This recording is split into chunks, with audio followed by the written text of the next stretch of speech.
Buenas tardes a todos y a todas. Muchas gracias por estar aquí, como decía la canción. Bueno, yo voy a hacer una presentación, una introducción, luego haré preguntas. Les haré preguntas a los autores, a Aurélie y a Sagard, porque yo creo que es muy importante lo que ellos puedan decirnos, ya que están aquí, son sus autores. Pero antes, como es de bien nacido ser agradecido, quería dar las gracias, en primer lugar, a Norma Editorial por permitirme hacer esta presentación, a la Central por dejar este espacio, a vosotros y a vosotras por estar aquí, y sobre todo a Aurélie y a Sagard, no solo por estar aquí, sino por este libro. Eso de entrada. Muchas gracias a los dos. A ver, como ya ha dicho antes Luis Martínez, de Norma Editorial, que no tiene nada que ver con Rafael Martínez, ¿no? No somos hijos. Hay ahora, en estos últimos años, bueno, no solo en España, pero también aquí, digamos que los museos se están interesando por el arte de la historieta y los museos han producido, o están produciendo, o coproduciendo algunos libros de cómics muy interesantes. Y este no es un libro más coproducido con un museo, sino que para mí es un libro muy especial. Vamos a ver, creo que todos sabéis lo que es el síndrome de Stendhal, ¿correcto? ¿Sí? Sabéis que eso lo definió el escritor en un momento dado, en una de sus obras, que se titulaba Permitidme, pero la edad no perdona. Con lo cual, de lejos, ahora no os veo muy bien, pero sé que estáis ahí, pero de cerca tengo que utilizar más. Stendhal decía, en uno de sus libros, titulado Nápoles y Florencia, un viaje de Milán a Reggio, había llegado a ese punto de emoción en el que se encuentran las sensaciones celestes dadas por las bellas artes y los sentimientos apasionados. Saliendo de Santa Croce, me latía el corazón. La vida estaba agotada en mí. Andaba con miedo a caerme. Bueno, tiene mucho sentido, luego se lo preguntaremos a Aurélie, que este libro se titule El síndrome de Stendhal. Este libro es muchas cosas. De entrada, si leéis la contraportada o algún tipo de promoción, podéis pensar, como se dice, que sí lo es, que es una historia hilarante sobre un señor de 35 años que no ha dado golpe en su vida y que este es su primer trabajo como vigilante en el centro de Georges Pompidou. Y en efecto, digamos que la historia tiene un aire entre grotesco, de comedia, donde los personajes se mueven mucho, se interrelacionan entre ellos, hay unos diálogos muy interesantes y muy inteligentes, pero el libro es mucho más que eso. El libro es, para mí, una reflexión sobre el arte, por un lado. Digamos que este libro es como aquellas cajas, no sé si son chinas o rusas, que hay una dentro de otra, entonces este libro esconde una historia dentro de otra. Hay muchas historias.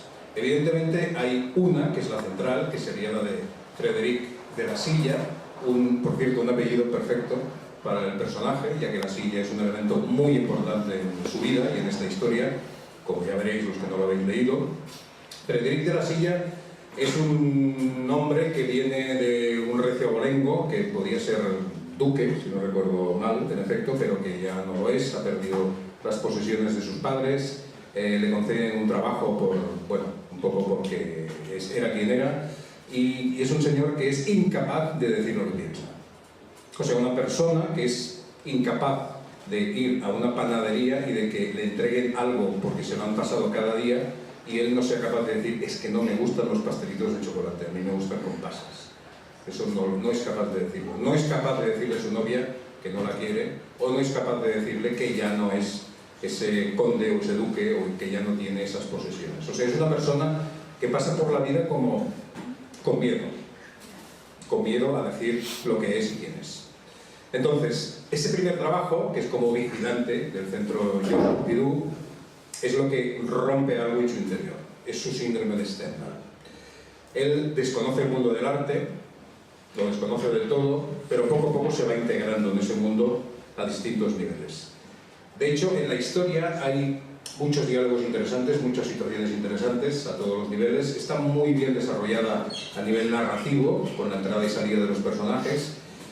El trabajo de Sagard, para mí, es, hasta ahora ya se lo he dicho, el mejor que ha hecho en historieta. Sagard es un hombre que sabe dibujar, es de aquellos dibujantes de nacimiento, por decirlo de alguna manera, ¿no? O sea, es una persona que lleva el dibujo dentro, que es capaz de dibujar cualquier cosa, que además con ha hecho sketching también, o sea, eso es otra de sus especialidades, tiene una facilidad para el dibujo que es difícil de ver a veces en ciertos historietistas, él la tiene, pero es que además es capaz de entender que cada libro es algo nuevo y distinto al anterior. Y por tanto él es capaz de adaptarse a lo que realmente necesita ese libro y de evolucionar siempre. Y eso no es que me sorprenda, pero bueno, me parece fantástico y muy destacable por parte de Sagan. Como os decía, en este libro hay reflexión sobre el arte, y es lógico, estamos en el Centro Georges Pompidou, aparecen una serie de obras que están en su colección, luego preguntaremos por qué esas obras y no otras, evidentemente, siempre hay un porqué. Ya sé que el libro tiene una persona que os ha asesorado este nivel, que consta en los créditos también, y hay, por ejemplo, preguntas y respuestas curiosas en el libro, ¿no? Hay un personaje femenino que le pregunta al protagonista, ¿no te gusta el arte? Y él responde, tengo el arte en muy alta estima, quizá demasiado alta para poder entender de qué va. Y luego ella le pregunta, ¿qué es una obra de arte? Y él responde, ¿algo que querríamos colgar en la pared?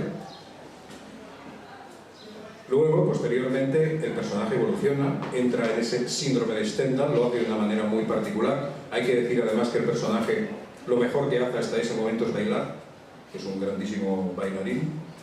Y en un momento dado, al final, casi al final del libro, no desvelaremos nada, pero Frédéric dice sobre el arte, lo que hay que hacer sobre todo es confiar en la propia mirada y en el cuadro para que nos pueda mostrar lo que el artista nos pide que veamos.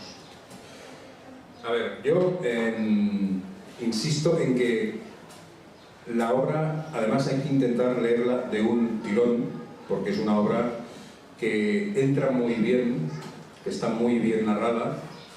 Es la primera historieta que he guionizado, que he escrito, ¿verdad? Es tu primera historieta, luego hablaremos del tema. No es la primera historieta de Sagan en absoluto, pero es una obra que te lleva de la mano al lector y que te hace, digamos, meterte dentro, incluso, no diría reconocerte, pero sí reconciliarte con alguno de los personajes. Hay muchos personajes distintos, todos son perfectamente reconocibles y están muy bien identificados y detallados en todos sus niveles. Gracias por la luz. No, ya está. Ha sido un momento álgido. Gracias.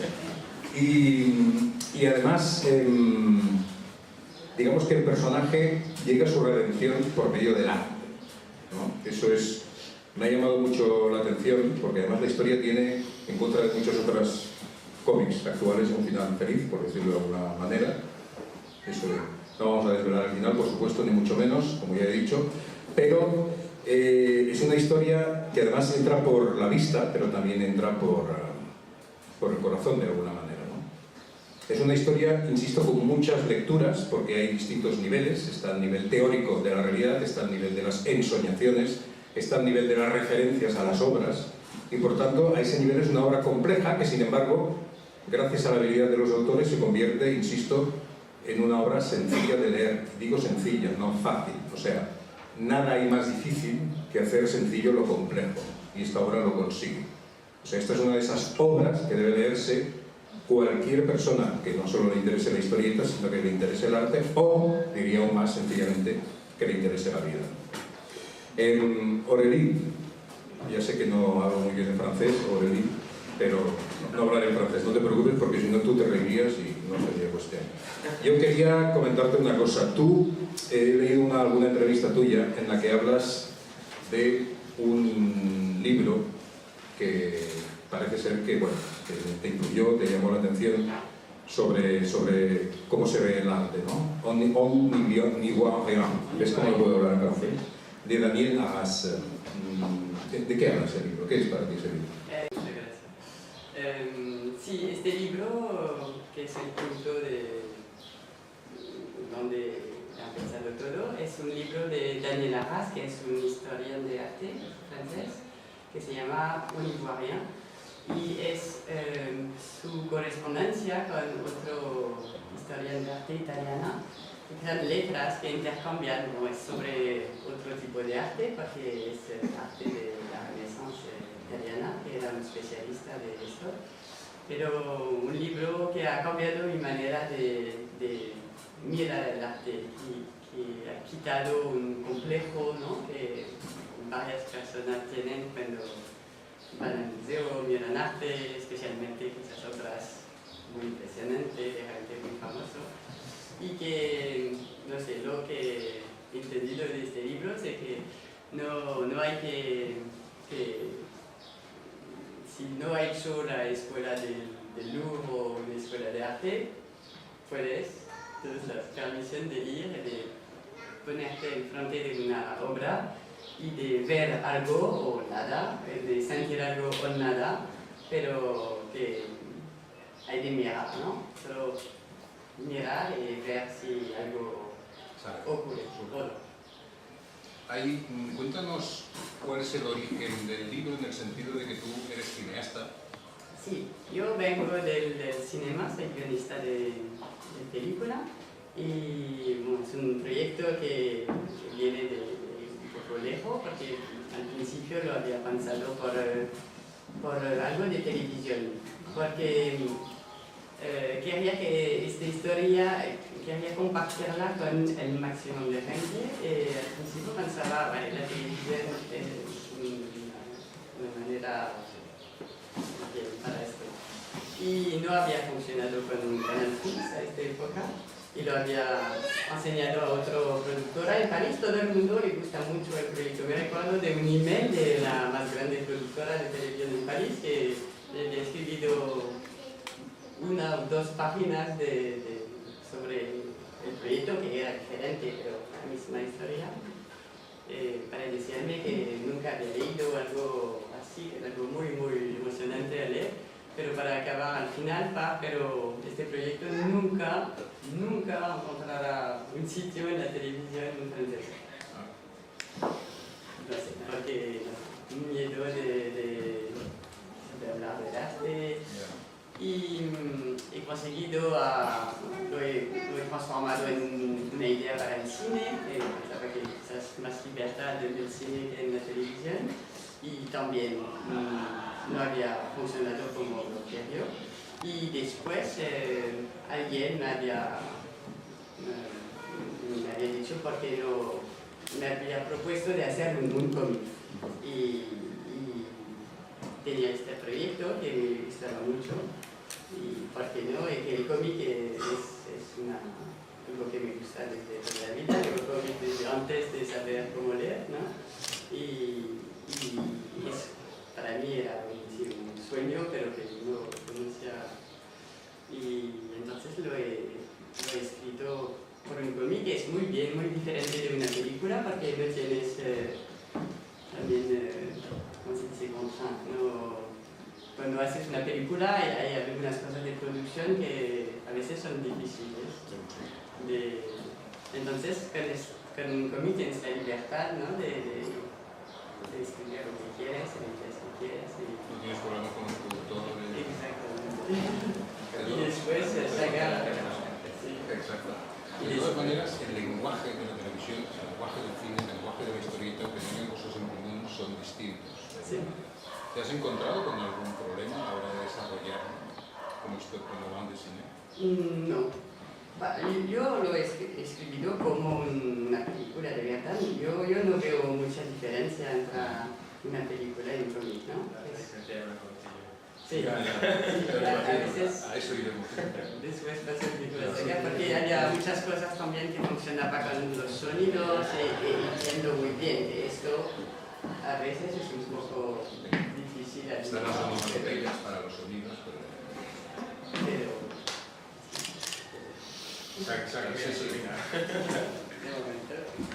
Vale, sigamos con el tema. ¿Cuándo entras tú en esta aventura?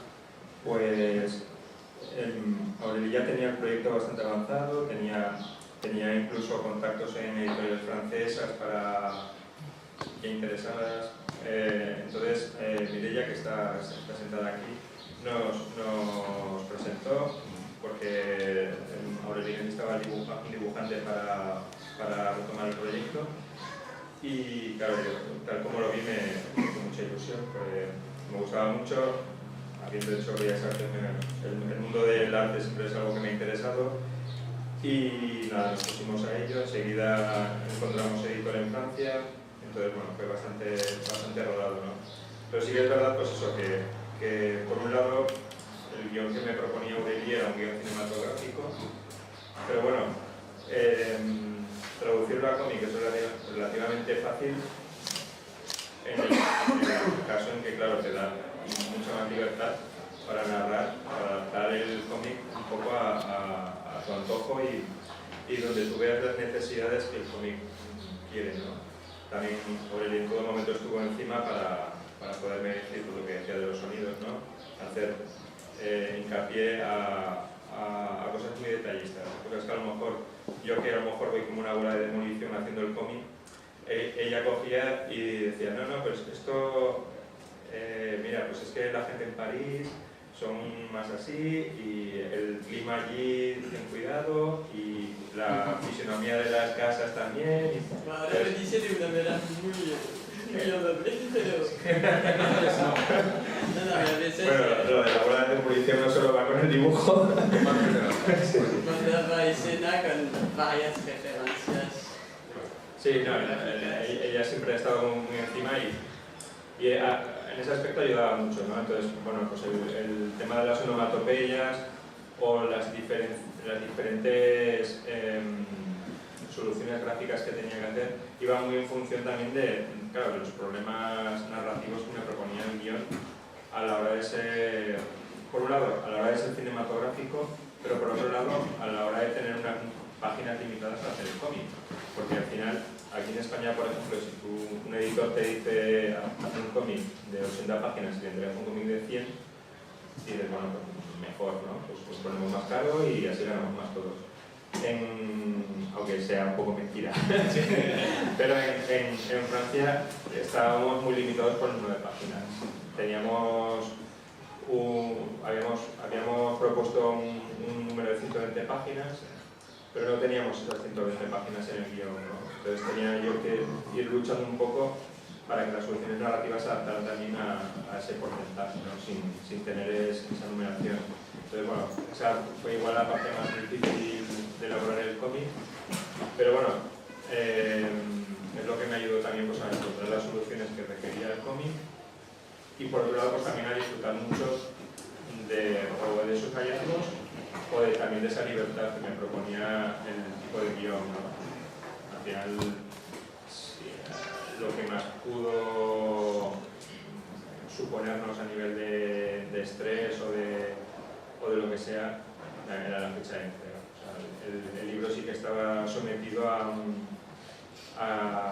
la celebración del museo, que cumplía, no sé si eran 40 años, y tenía que salir sí o sí el año pasado, ¿no? Entonces, a lo mejor con más meses hubiéramos podido mimar mucho más la producción del libro, pero en este caso estábamos como dándonos latigazos mientras producíamos el libro, ¿no? Pero bueno. Sí, que a veces hemos trabajado también un poco, a veces era un poco difícil para sacar, imagino, porque yo cuando acababa una escena, yo mandaba la traducción, pero por desorden. Entonces a veces sacar de dibujar una escena del final, cuando nuestro personaje cambia mucho en la historia, pasa por... Sí, pero imagino que era un poco difícil, y para mí también, porque a veces cuando acabo una escena del final, si después no me gusta, hay unos personajes con quien me peleaba un poco y a veces después no puedes cambiar nada porque ya sacaron de dibujado la escena. Hay varias cosas que llaman la atención, pero una de ellas es que se utiliza mucho el recurso de una misma viñeta, por decirlo de alguna manera, utilizar al personaje dibujado en distintas posiciones, ¿no? Es como si lo viéramos en una imagen casi cinematográfica, ¿no? ¿Eso cómo surge? ¿De dónde surge? Solo para mí, es algo que primero tengo de agradecer a Mireia, a actriz que está aquí, que me ha presentado la saga. Cuando he visto el libro de saga, el libro que ha hecho justo antes, que se llama Los vagabundos de la chatarra, me gustó mucho el libro y su manera de dibujar el movimiento, que me interesa mucho. Entonces, porque hay un tema un poco paralelo en el libro de bailar, del movimiento, entonces me interesa. Y Mireia me ha presentado la saga y también Mireia me ha presentado el Centro Pompidou. Entonces, me gusta mucho este proyecto y después de hablar del proyecto. Nada, al margen de decir lo mismo que Aureli, de darle las gracias gracias a Mireia, por si queda duda. No sé si ya venía, hice igual alguna pequeña incursión en este tipo de maniobras en el libro de la chatarra, pero en este en algún momento descubrí que necesitaba este recurso y lo exploté mucho. Al principio pensaba que a lo mejor era por intentar condensar un poco la narración del libro, porque pensaba, si un personaje lo tengo que poner en una viñeta y en una viñeta estoy metiendo 8 personajes, a lo mejor este libro necesita 60 páginas más. Pero luego vi que el recurso le funcionaba súper bien al libro, que era lo que realmente requería, y no sé hasta qué punto, no sé si incluso pude excederme en este recurso, pero me pareció genial para el libro. Y yo disfruto mucho trabajando el acting de los personajes, y aquí, claro, aquí era una barra libre, ¿no? Entonces, en ese aspecto lo disfruté mucho, pero de una forma bastante inconsciente. O sea, no en ningún momento estaba pensando si estoy ni descubriendo, ni inventando, ni haciendo algo que no se haya hecho ya. Era útil y como útil, pues como el que descubrió dibujar con lápiz, me imagino. No te lo puedo hacer una pregunta más con respecto al tema del color, ¿no? Tu paleta de color me gusta mucho, especialmente en este libro, porque tú utilizas como unos tonos monocordes, por decirlo de una manera, que varían según el ambiente, incluso las sensaciones de los personajes, pero los matizas mucho, ¿no? ¿Cómo surge esa manera? Bueno, yo generalmente con la paleta de color soy como un pelín más saturado, ¿no? Soy más luminoso, pero Aureli me hizo mucho hincapié en que París no lo es tanto. Entonces, claro, yo lo de los cielos azules me cansé de que me dijeran, no, es que en París no hay cielo azul, son siempre cielos grises. Entonces, bueno, desaturé bastante la paleta para darle un punto verosímil, y luego, por otro lado, necesitaba el cambio a lo mejor de tono para separar las escenas.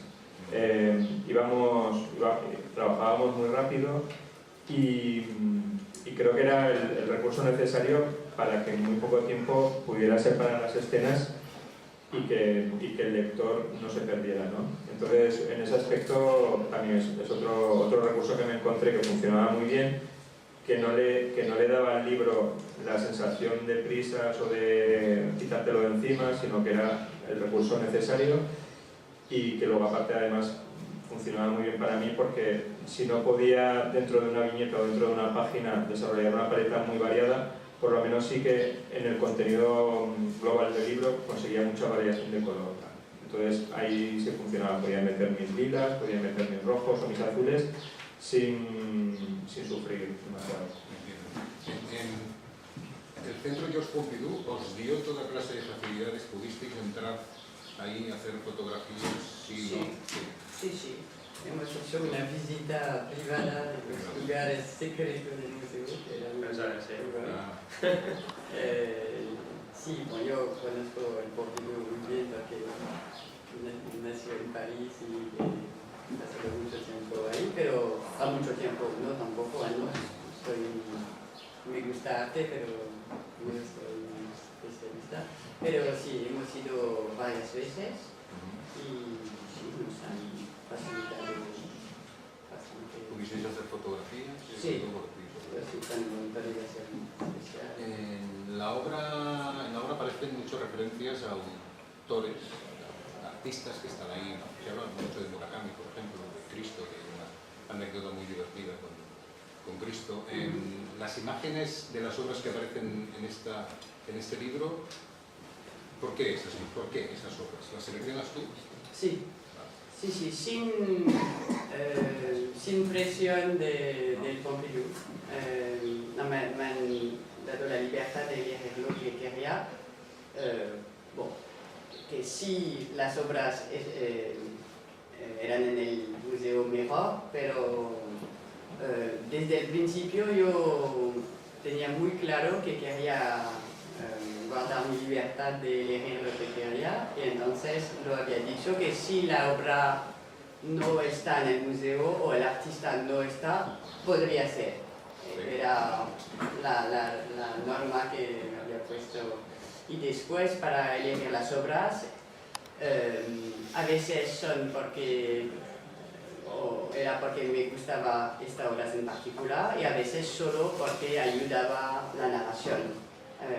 Entonces he trabajado también con Véronique Michel, una crítica de arte que vive aquí, y hemos hecho varias sesiones de trabajo para hablar de arte en general. A veces nos perdí un poco en las discusiones. Y a veces para preguntar cosas muy particulares. Por esta escena necesito una obra así, que cuenta esto, y que me daba unas pistas para... Y me ha ayudado mucho, no sé si está aquí. El Instituto Francés, ¿no? Sí. Pero a veces hay obras que me gustan mucho, otra menos, otra que critico más, pero con la libertad de hacerlo. Sí, hay uno de los aspectos del libro en un momento dado en los que el protagonista habla con las obras. Creo que son momentos especialmente importantes.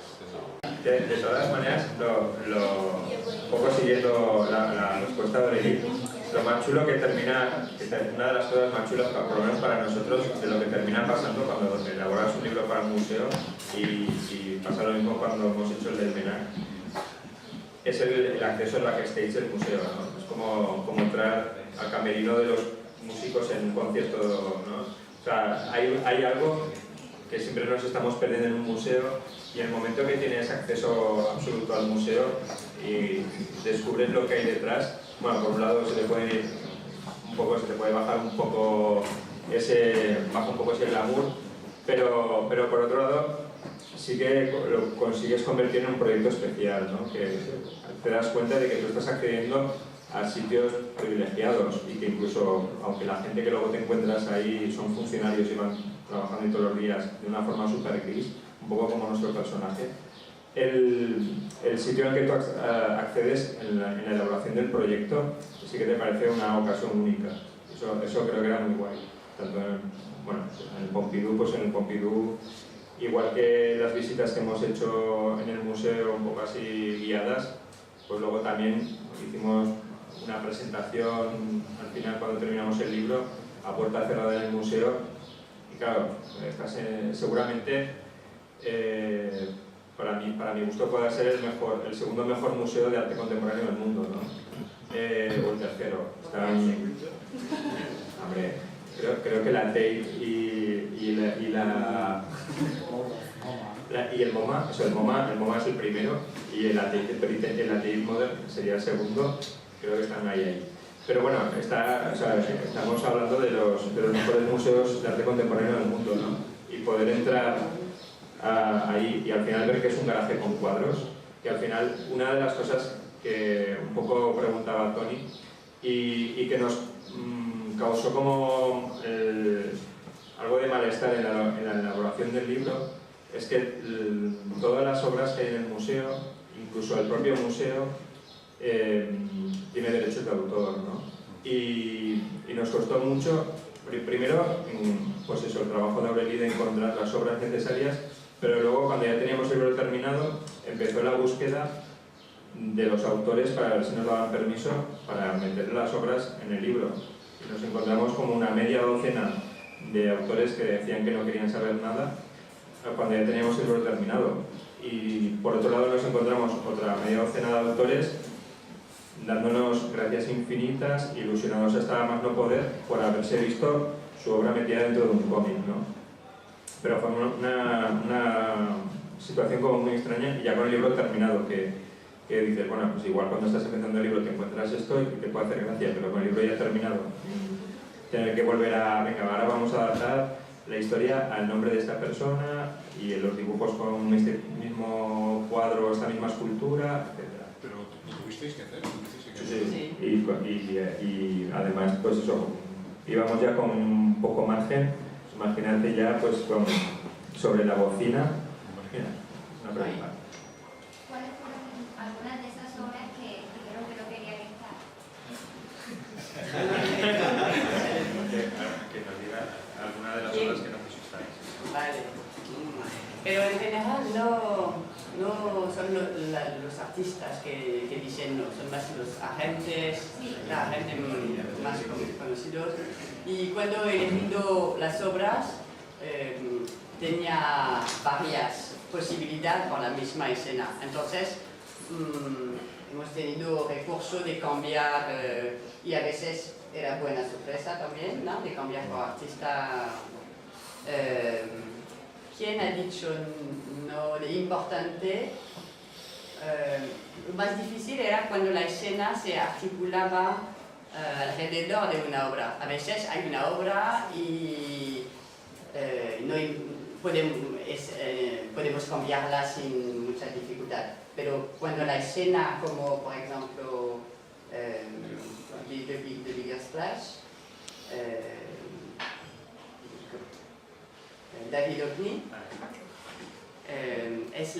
que parece que es un señor muy simpático, pero no hemos tenido el contacto directo. Entonces su agente ha dicho que era de vacación, no podía hablar con él y entonces era un no definitivo. Esto era un problema porque la escena se articulaba mucho alrededor de esta obra.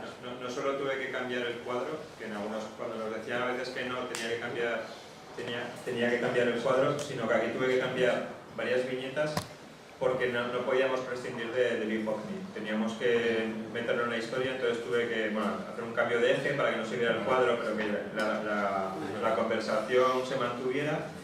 Y además, lo que más nos dolió es que David Hockney estaba haciendo una retrospectiva en el Pompidou en ese momento. Entonces nos esperábamos que por lo menos ese nos dijera que sí. Pero podemos hablar de quién queremos, podemos hablar de los cuatro, podemos hablar del nombre de los artistas. Solo es Recuerdo la escena en la que dibujar una obra. Claro. Sí. Y llegado a este punto así ya de tensión dramática, de a ver quién más nos dice que no, yo le decía a Aureli, bueno, mientras no diga que no Murakami, porque tenía como 3 o 4 obras alrededor del cómic y me obligaba a cambiar 3 páginas del libro. Y claro, iba trabajando y Aureli me decía, no, de momento no. Y al final, por lo que sé, Murakami nunca dijo nada. O sea, igual dentro de un año dice, oye, ¿y esto? No, Pero bueno, de momento el libro salió publicado y está con las obras de Murakami y yo ya estoy tranquilo. ¿Tú lo sabías? No. Pero bueno, va para los... No, sí, con la mayoría de las artistas han dicho sí, con mucho artistas como Cristo, como artistas increíbles, hay unos que nos han mandado para el intermediario del editorial en París un mensaje como de agradecimiento. Lo siento por mi español que es tan mal. Vuelvo de París, es peor que normal porque he hablado francés por una semana. Pero en general lo hemos, ¿no? La relación con los artistas era muy bien y muy... Sí, fue muy buena. Venga, ¿alguna pregunta? Por lo que he entendido, las obras que has escogido para el guión, digamos que sirven al desarrollo de los personajes. ¿O han sido simplemente...? Había varios objetivos. Una idea también de hacer un poco, de dar una idea de lo que pasa en arte contemporáneo hoy y moderno también, ¿no? Hay unas artistas que querían contar un poco lo que pasa en el museo, en el mundo del arte. Entonces, he elegido unos artistas por esto. Hay unos que no me gusta, no voy a decir el nombre, pero tienen una importancia en el mundo del arte y que si queremos hacer un panorama un poco del arte moderno y contemporáneo, hay que representarlos. Otros porque me gusta y tengo una relación personal con unas obras que me emociona o algo, y otras por la necesidad de la narración, sí, por personajes y... Quizá dentro de los artistas el que más ayuda al crecimiento de los personajes en el desarrollo de la historia puede ser Lucian Freud, por ejemplo, que es con el que el protagonista puede llegar a tener como más relación, ¿no?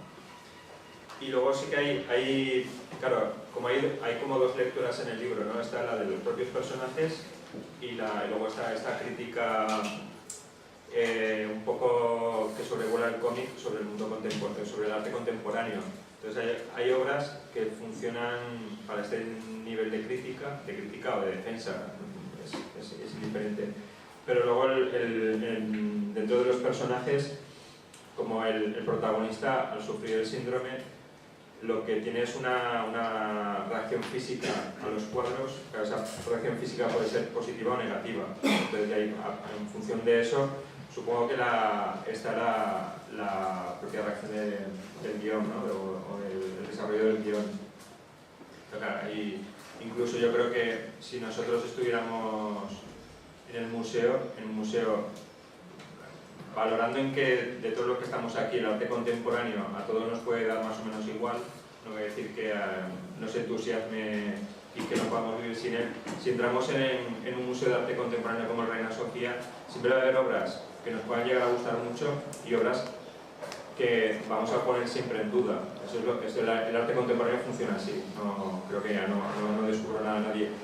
Entonces, en el cómic intentamos hacer un poco esto. Hay obras que siempre, como por ejemplo con la escena en la que te encuentras la silla que está envuelta por Cristo, es una cosa que ya en el cómic ya se pone en tela de juicio.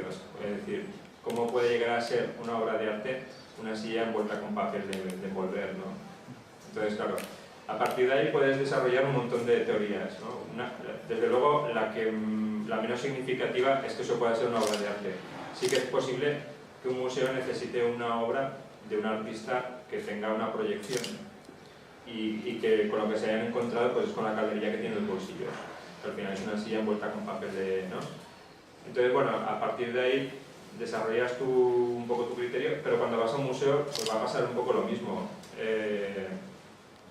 Vas a dar una vuelta por ahí y va a haber cuadros pues como los de Lucian Freud, que están muy bien pintados, o los de Francis Bacon, que están muy bien pintados y nadie los va a juzgar, pero luego va a haber instalaciones o va a haber cosas que dices, aquí ha habido una patillada de horror, ¿no?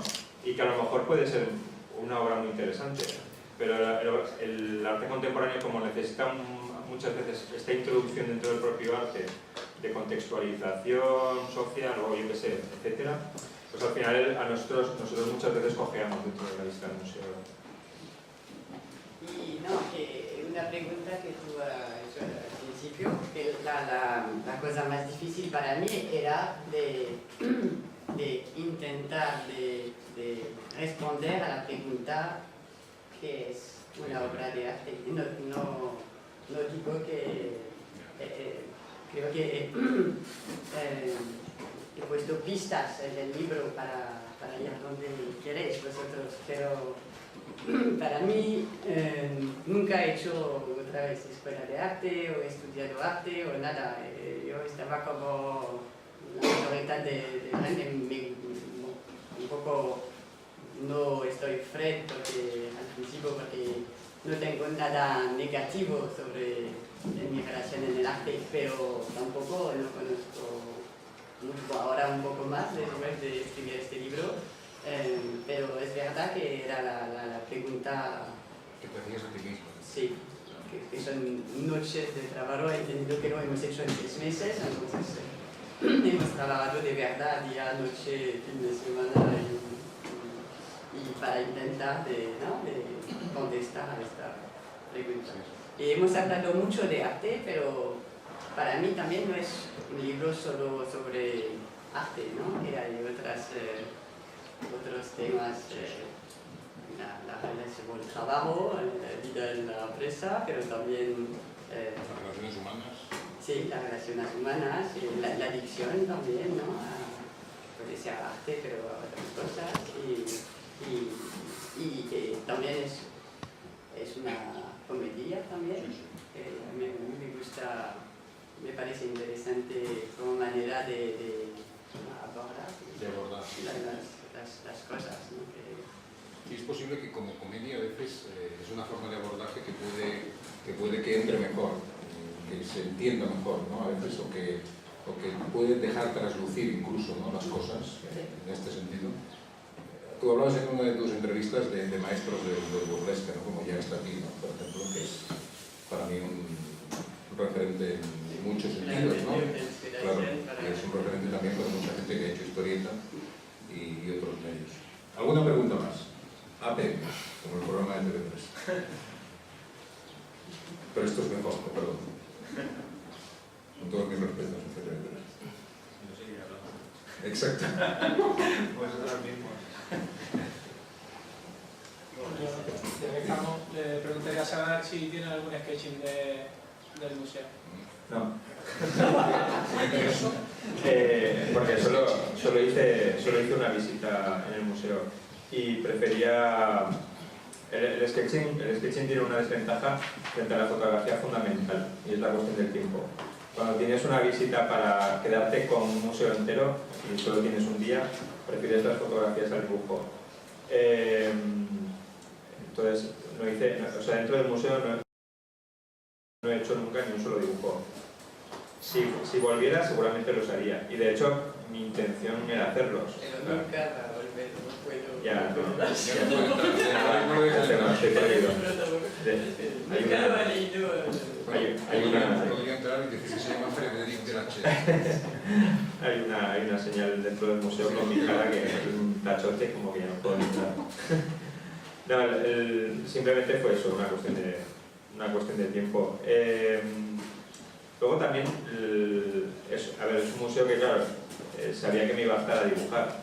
Entonces, ¿para qué hacer este tipo de trabajo preparatorio cuando sabes que vas a tener muy poco tiempo para hacer el libro? O sea, que vas a tener que dibujar ese libro muchas veces y con mucha intensidad. Entonces, al final, no se dio la oportunidad. Sí que tenía algún sketching previo al libro, de alguna obra que había estado en París. La fachada del edificio me encanta, el punto este que parece que es un esqueleto, ¿no?, que parece como que le han dado la vuelta a un cuerpo y se ven los huesos, está muy guay. Entonces sí que lo había dibujado alguna vez, y incluso la misma plaza donde está ubicado también había dibujado desde ese punto de vista. Pero para este proyecto en concreto no lo dibujé in situ. ¿Cuánto tiempo se ha llevado a realizar el libro desde la idea inicial hasta la entrega? Esto sí que... Porque yo llegué ya en los postres. No, unos años. No son años enseguida. Pero el proyecto ha empezado cuando tiene mi hijo. 10 años. No sé. Hace mucho tiempo. Sí, lo tengo en mi caja, en mi carnet de notas, sí. Pero desde el momento que hemos empezado de hacerlo como un cómic, muy rápido, ¿no? ¿Cuánto tiempo has estado perdiendo? ¿O has tenido? ¿Te han dado? Pues quitando páginas sueltas que podíamos tener para enseñar a los editores, de firmar el contrato a entregar el libro, tuvimos 7 meses. Firmamos en finales de noviembre, principios de diciembre del 16, creo, y acabamos en verano del 17. Sí, fue súper rápido todo. Entonces, bueno, pues estas cosas que cuando... Este es mi primer libro en Francia, y cuando pasas mucho tiempo deseando hacer un libro en Francia y dices, bueno, cuando tenga mi oportunidad de hacer un trabajo en Francia, lo mimaré, le dedicaré el tiempo que quiera, y cuando te das cuenta de que tienes que hacer prácticamente el cómic más largo que has hecho hasta ahora, en la mitad del tiempo que habías dedicado hasta entonces, dices, bueno, pues nada, iremos millas y ya está. Sí, por supuesto. Por suerte tienes las herramientas para solventarlo, ¿no? Y lo bueno que tenía también es que al trabajar en Francia, lo que cobras te permite dedicarle el día entero. Entonces, a diferencia de otros cómics que a lo mejor había dedicado más tiempo, pero a lo mejor ahora sueltas igual después de cenar, este sí que era full time. entonces me levantaba por guía. También te ha llegado en un buen momento. Quiero decir que es posible que hace 3 años no hubieras tenido los recursos para solventar. Por supuesto. El libro de Barcelona, de los vagabundos de la chatarra, que yo creo que fue fundamental. O sea, fue en un momento clave en el que yo también estaba entre sigo haciendo cómic o lo dejo porque tenía otras ofertas mucho más agradecidas, ¿no? para dedicarme. Y al final yo creo que la buena recepción de ese cómic me animó a seguir. También enlazó muy rápido con el proyecto de este, y entonces fue todo como bastante rodado. Y ese cómic creo que fue el primero, el de los vagabundos de la chatarra, en el que decidí cuál era el tipo de cómic que quería hacer. Porque hasta entonces tenía como un poco así como el corazón partido entre que yo era lector de cómic a lo mejor más americano, el cómic francés estaba más cerca, desde aquí en España creemos que todo vale para todo, y creo que entonces a partir de ahí empecé a pensar en Francia, empecé a buscar un dibujo que funciona mejor ahí, y luego también acercarme sin tanto pudor a todos los dibujantes que me gustaban franceses. Entonces el cómic este sí que fue como una explosión de reconocimiento a todos mis referentes. Entonces, bueno, por ese lado lo disfruté mucho. Y eso se nota. Aurélie, has hecho una primera historieta, una primera banda de cine. ¿Tienes en mente hacer alguna más? Sí, tenemos otro proyecto que acabamos de adelantar, sí, juntos. Y parece que le gusta mucho a Glenda, entonces creo que vamos a seguir, esperamos. Ya estás en Francia, macho. Y espero también que este libro un día va a ser una película, ¿no? Para acabar la... Es perfectamente una película, sí, perfectamente. Vale. Sí, no, de hecho, siendo este el primero, con suerte si sale este cómic con Aurélie, sería mi cuarto libro en Francia. O sea que la verdad es que parece que lo haya cogido ya con un poco de ganas. Sí. He encontrado, creo que hace muchos años ya me habían tentado algunos guionistas en Francia, y en aquel entonces me daba cuenta de que el guionista o el editor francés te pedía un tipo de cómic concreto, ¿no? Y al final te lo tomas con calma, al final consigues entrar a Francia con tu manera de trabajar o tu tipo de dibujo y dices, bueno, mira, ha sido más lento, mucho más lento, pero al final es mucho más eficaz, ¿no? Llegar con tu lenguaje y no estar intentando adaptarte al de ellos. Entonces, bueno, ahora voy mucho más tranquilo, los proyectos en los que estoy metidos todos son súper atractivos, ahora que estoy súper contento porque antes no sabía muy bien dónde me estaba metiendo y ahora mismo la calidad de los guiones con los que estoy trabajando me dejan alucinado, ¿no? Entonces súper contento estoy. ¿Y de cine? De cine, este proyecto tenemos también con Gregory y mi marido, que es el director. Sí, hemos hecho una película y preparamos otro proyecto también. Son varias cosas a la vez, pero me gusta mucho trabajar, ¿no? Con mi vida. Y no, estoy muy contenta de trabajar en esta película. Y eso se nota.